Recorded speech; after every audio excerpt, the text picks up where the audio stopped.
So mga kapatid, ito po yung pamahagi natin lahat ang mangyayari sa tribulation. No?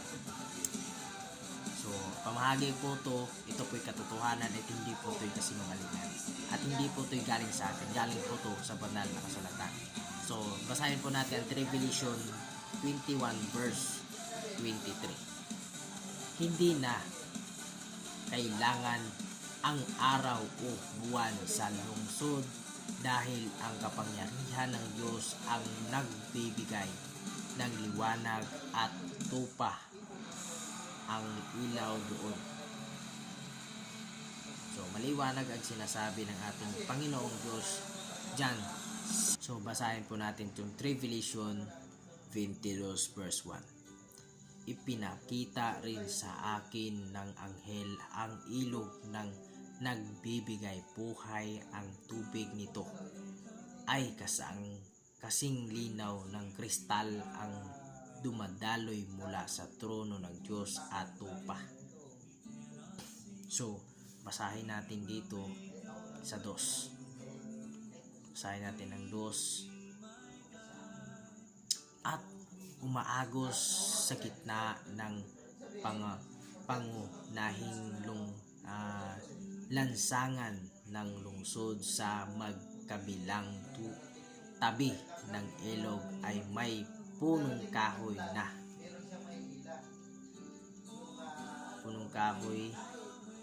na nagbibigay buhay. Namumunga ito ng 12 beses sa isang taon, isang bisis sa bawat buwan, at ang mga dahon nito ay ginagamit sa pagpapagaling sa mga bansa.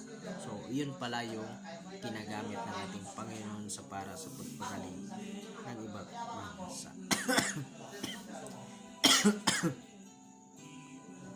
Hanggang 4 po ito. So, basahin natin dito sa 3. Walang anumang sinusumpa ang Diyos na makita roon naroon ang trono ng Diyos at ng tupa, at sasambahin siya ng mga lingkod niya.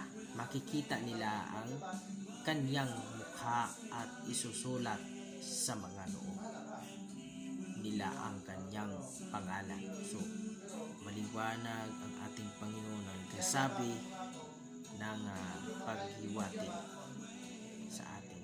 So, basahin natin sa 5. Wala nang gabi roon, kaya hindi na kailangan ang mga ilawan o ang liwanag ng araw, dahil ang Panginoong Diyos ang magiging ilaw nila at maghahari sila magpakailanman. So maliwanag ang sinasabi ng ating Panginoon na maghahari magpakailanman. So yun ang ating Panginoon. So basahin natin dito sa sa Revelation 22 verse 14. Mapalad ang naglilinis ng mga damit nila, dahil papayagan silang makapasok sa lungsod at kumain ng bunga ng punong kahoy na nagbibigay buhay. So maliwanag ang sinasabi at tatalakayin pa natin dito. So ito tatalakayin natin 17. Revelation 22 verse 17. Nag-iimbita ang banal ng espiritu at ang babaeng ikakasal. Halikayo. Ang lahat ng nakarinig nito ay magsabi ring, halikayo. Lumapit ang sinumang nauuhaw at gustong uminom ng tubig na nagbibigay buhay, wala itong bayad. So, maliwanag ang sinasabi dito na walang bayad at wala tayong babayaran. So, kahit piso. Kasi dito ang sinasabi ng ating Panginoon na tayo iinom ay libre lamang. So, ito na yung last nating babasahin dito sa Revelation. Dito sa Revelation 22 verse 20 hanggang 21. Si Jesus ang nagpapatunay sa lahat ng nakasulat dito. At sinabi pa niya, talagang malapit na akong dumating. Sinabi ko naman, sana nga po pumarito na po kayo. Panginoong Diyos, Panginoong Hesus, pagpalain kayong lahat ng Panginoon Diyos. So, ito na yung end. Ito na pong last ng linis at wala na po tayong aabalahin pa dito sa mundo. Dahil ito po'y tapos na. Ulitin natin mabasa dito sa verse Revelation 22 verse 20. Si Jesus ang nagpapatunay sa lahat ng nakasulat dito at sinasabi pa niya, talagang malapit na akong dumating.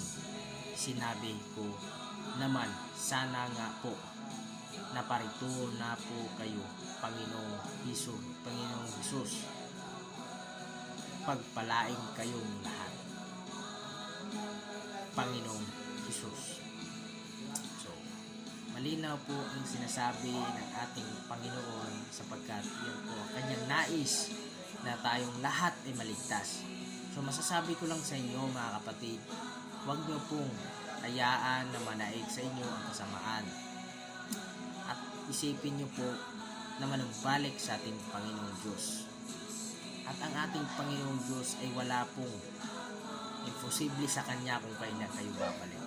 Basta importante maniwala kayo at humingi kayo ng tawad sa inyong mga nagawang kasalanan. At para kayo ituwid ang inyong pagkakasala ng ating Panginoong Diyos. So, mga kapatid, sa lahat na nanungkulan dyan sa ating Panginoon, ay may pabahagi lang ako sa inyo.